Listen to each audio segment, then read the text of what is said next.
Hola Psicokillers, encantado de saludaros a todos. Soy Ronnie Good, fundador de Psicopsiquis. Hoy tenemos a Álvaro en el canal, que es un grandísimo youtuber que se dedica a la vocación social, a la divulgación de educación social, también a la psicología clínica, trabaja en centros educativos con chavales y bueno, es un fenómeno ya muy reconocido en YouTube, aquí en internet, que tiene muchísimos vídeos, un puñetero crack y que estamos muy agradecidos de que esté aquí con nosotros. Vamos a hablar con él de lo que es el estrés postraumático, el trauma que sufre la víctima tras el abuso, tras el maltrato. Vamos a ver cómo funciona el cerebro de las víctimas después de haber sufrido todo este tipo de situaciones vejatorias y de sometimiento. Y bueno, Álvaro, con todos sus conocimientos, nos va a echar una manilla pues para que entendamos un poco cómo funciona el cerebro de una víctima de abuso narcisista o abuso de psicópata. Bienvenido, Álvaro, muchísimas gracias por estar aquí con nosotros, encantado de verte y nada, ¿qué tal estás? Cuéntanos. Pues la verdad que estoy muy bien de volver a tener contacto contigo, la verdad, que hace ya un porrón de tiempo que no hacíamos nada juntos. Y nada, también quiero mandar un saludo a todos los Psycho-Killers que a lo mejor nos estén viendo en este momento. Y ya está, la verdad que muy animado para recibir tus preguntas e intentar responder pues, de la mejor manera posible sobre este caso que sigue, aunque nos lo vayamos a tomar con un poquito más de una forma liviana, de una forma así más fresca, pero sabemos que es un tema serio, así que vamos a intentar dar la mejor información posible. Perfecto. Oye, por cierto, Psicokillers, pasaros por el canal, suscribiros, darle al like a todos los vídeos, que se lo merece el trabajo que hace este crack, ¿eh? Bueno, Álvaro, pues nada, nos ponemos al turrón, como digo yo aquí en Psicopsiquis. Mira, así a nivel ya un poquito más clínico, de una forma más estudiada, o más como dicen las teorías de los libros, que es donde estás tú muy puesto, aparte de otras cuestiones.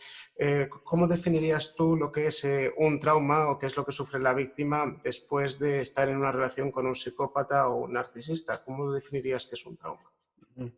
Vale, vamos a empezar, antes de llegar tanto a lo que me estás preguntando, vamos a empezar a definir lo que es trauma, ¿vale? Lo que entendemos por trauma, ¿vale? Lo que comúnmente conocemos por trauma, ¿vale? Cada vez que la gente pues, habla de trauma, siempre se va a referir como un evento muy doloroso, muy amenazante, que pone muy en peligro pues, la propia integridad física, incluso la vida, ya sea de la propia persona o incluso de cercanos, ¿vale?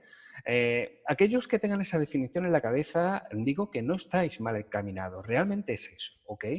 Pero para ser también, para añadir otro poquito, otro puntito, sabe también que el trauma, ¿vale? No depende tanto de lo que es el propio evento en sí, sino también que requiere la propia vivencia de la persona, el cómo la persona lo está viviendo, cómo la persona lo está interpretando.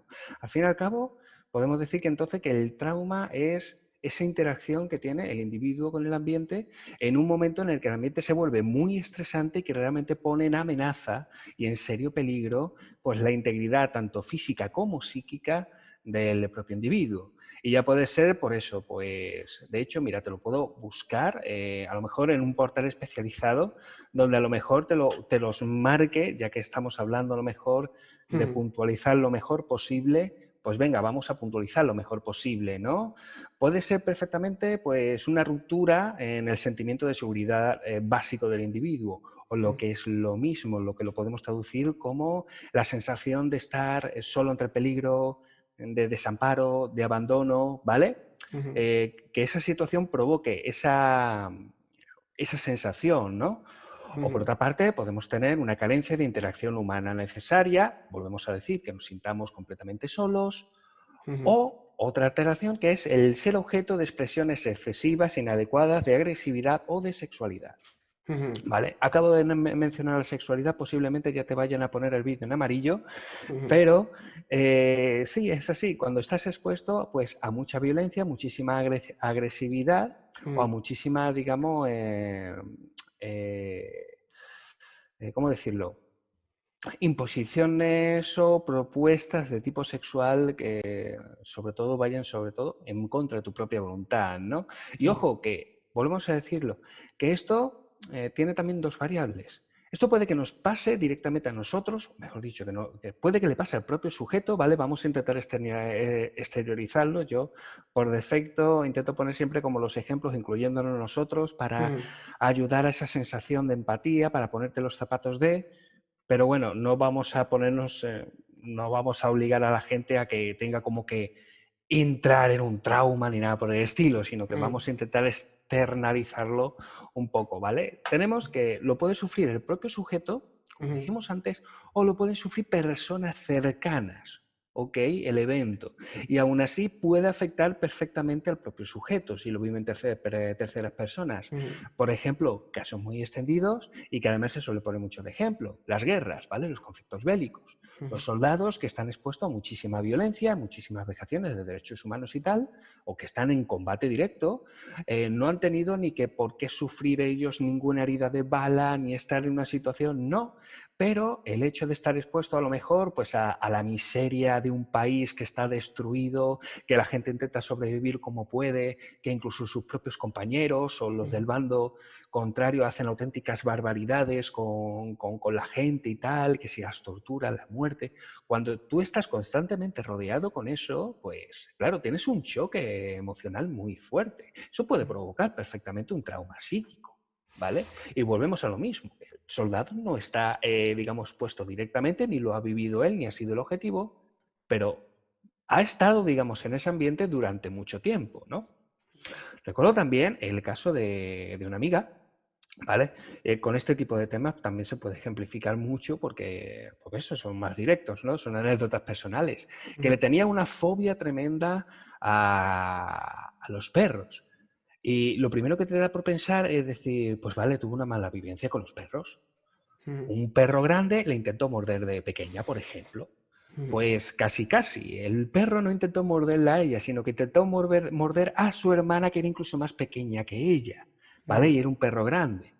Entonces, ¿qué pasa? Esa imagen a ella se le quedó grabada de tal manera que ese temor a los perros, ese miedo incontrolable a los perros, se le ha quedado grabado pues prácticamente hasta el día de hoy.